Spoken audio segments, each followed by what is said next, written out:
오장 주도 섹터 두 번째 섹터 한번 열어주시죠. 자, 자동차 쪽입니다. 일단은 저도 오늘 현기차 조금 기대를 했는데 오늘은 그렇게 또 좋지는 않더라고요. 그래서 오늘 주제는 관세 뒤바꾼 이제 트럼프의 매력이 살아나는 자동차 관련주다라고 좀 잡아봤는데 일단은 전문가님은 이쪽 섹터 또 어떻게 보시는지 한번 이야기를 들어보겠습니다. 네, 일단 뭐 자동차 쪽도 최근에 관세와 관련해서 뉴스들이 좀 많이 있었어요.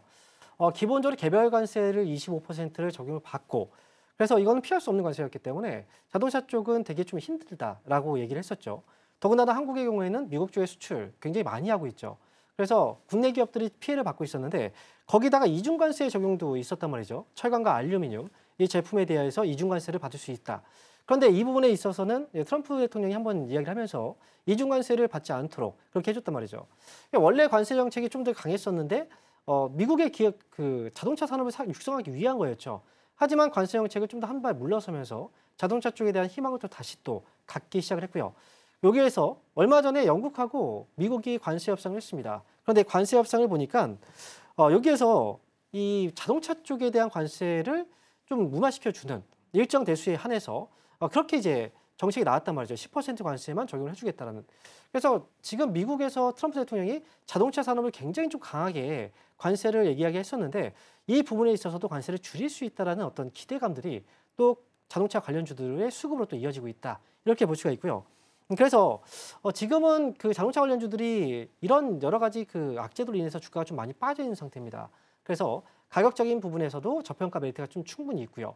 그리고 환율적인 부분에서 본다면 달러 인덱스는 많이 떨어졌습니다. 달러 가치는 떨어졌지만 반면에 원달러 환율은 또 올랐단 말이죠. 이 환율이 올라갔다라는 건 우리나라로서는 이제 수출 기업들은 당연히 환율 구조상 이득이 될 수밖에 없는 환율 구조거든요. 그래서 실질적으로 피해가 아직 밝혀지지 않았고 거기다가 협상만 진행된다면 이 관세도 우리가 생각했던 것보다 또 낮아질 수 있으니 그래서 자동차 쪽에 대한 관심도 지금부터 좀 필요하지 않을까라는 생각에서 일단 이 부분에 전 준비를 해봤습니다. 네, 좋습니다. 자, 일단은 자동차 쪽에 관한 투심이 좀 살아날 수 있다라는 그러한 이야기들 좀 들려오는 게 또 이 뉴스의 포인트가 될 것 같습니다. 자, 그러면은 저희가 자동차 관세에 관해서는 아직 근데 확실히 수정이 된 건 아니잖아요, 네, 전문가님. 맞습니다. 이게 부품주 쪽에 관해서도 기대감을 좀 같이 가져갈 수 있는지는 어떻게 보실까요? 부품주들도 충분히 기대감을 가질 수가 있어요. 그런데 여기에서 우리가 종목들을 선택할 때 있어서 사실 부품주들의 경우에는 완성차 업체의 의존도가 좀 있단 말이죠. 그래서 완성차 업체들이 만약에 지금 현재 그 업황이 좀 어렵고 지금 만약에 판매가 제대로 이루어지지 않으면 이 수익성을 개선하기 위해서 당연히 하청 업체들, 부품주들의 이 납품을 받을 때 이 가격을 좀 다운받거나 이럴 수가 있어요. 그래서 결국은 1차적으로 봤을 때는 부품주들의 경우에는 완성차 업체들이 살아나 줘야지 그래야 그 다음에 부품주들도 살아날 수 있다. 이렇게 볼 수가 있겠죠. 그래서 종목들을 보실 때는 먼저는 완성차들이 움직이는지를 먼저 확인하시고 실적이 먼저 확인이 되고 나서 그 다음에 연쇄적으로 밑으로 낙수 효과로 인해서 이 부품주들까지도 그 다음에 볼 수 있지 않을까라고 생각이 들어요. 그래서 부품주들의 경우에는 이제 우리가 나눠서 본다면 이 기업들 완성차 업체의 의존도가 높은 기업들 또는 이제 기술력을 봤을 때는 개별적으로 뭐 예를 들어서 뭐 스마트카 뭐 이런 기술력 갖고 있는 회사들 있잖아요. 그런 종목들 같은 경우에는 단기적인 테마 정도로 보시고요. 전체적으로 자동차 섹터에 대한 어떤 상승을 볼 때는 먼저 완성차 업체들의 상승을 보고 나서 그 다음에 이제 결정하시는 게 좋겠다라고 말씀드립니다. 네, 부품주까지도 저희가 한번 전문가님의 시선들 살펴봤습니다. 그러면은 최선호주 이야기를 좀 들어봐야 될 텐데요. 그러면 이 자동차 섹터 내에서 어떤 선호주 좀 꼽아보셨는지 이야기를 바로 들어볼게요. 아무래도 지금은요. 아직까지 그 피해에 대해서 확인이 안 됐어요. 그렇기 때문에 지금으로서는 가장 대표적인 기업, 좀 안전한 기업으로 갈 수밖에 없거든요. 그래서 얼마 전에 지금 현대차가 미국에 31조 원을 투자했다는 소식이 있었습니다. 그래서 이 투자 소식과 함께 트럼프 대통령이 얘기했었죠. 현대차는 관세를 내지 마라.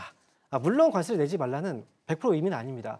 하지만 이렇게 트럼프와의 어떤 이제 협상을 앞두고 있는 상황에서 그리고 관세, 이 자동차 쪽의 관세를 좀 줄일 수 있는 그런 이제 여건이 좀 갖춰진 상황이기 때문에 그래서 아무래도 먼저 1차적으로 봤을 때는 미국 쪽에서 투자를 했고 트럼프하고 협상에 대한 어떤 가능성이 높은 현대차 쪽이 먼저 선호주라고 볼 수가 있겠고요. 그리고 이 관세의 경우에는 어쨌든 결과가 지금 나오진 않았지만 이번에 협상을 통해서는 어느 정도 줄이긴 할 거예요. 100%는 아니어도 어느 정도 줄이게 된다면 지금 봤을 때 피해 금액보다 현저히 좀 낮아질 수가 있겠죠. 그렇다면 지금의 가격보다는 밸류에이션상으로는 조금 더 올라올 수밖에 없는 좀 더 이제 높게 평가를 해줘야 되는 상황이라고 생각합니다. 전반적으로 이 자동차 업계의 밸류에이션은 굉장히 좀 싼 편이에요. 그래서 지금은 이번에 이 협상만 잘 진행된다면 지금의 이 저평가된 밸류에이션도 충분히 좀 이제 높게 우리가 볼 수가 있기 때문에 가격 상승에 대한 메리트는 지금 현재 위치에서는 충분히 메리트가 좀 있어 보인다 이렇게 말씀드립니다.